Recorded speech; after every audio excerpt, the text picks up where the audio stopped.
for one thing, I try not to view the villains as a villain as such. I create the villain and the protagonist in the same way.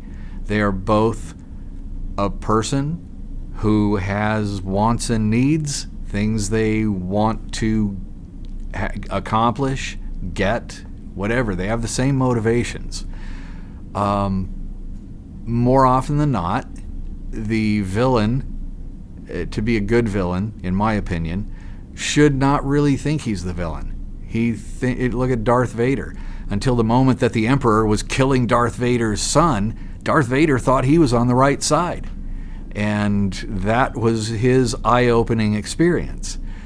So if you create a real person, a real, layered, complex person in the way of the villain, and give him reasons for doing what he does that you could actually justify and feel sympathy for, that, I can see how he would feel that way type of thing, I think you're going to have both a likable villain and one that can do some pretty nasty things, especially if he's a little bit Machiavellian in his nature, and which, Anakin Skywalker was definitely that way. He was working for a greater good and justified the atrocities that he was going to be committing in order to achieve that greater good.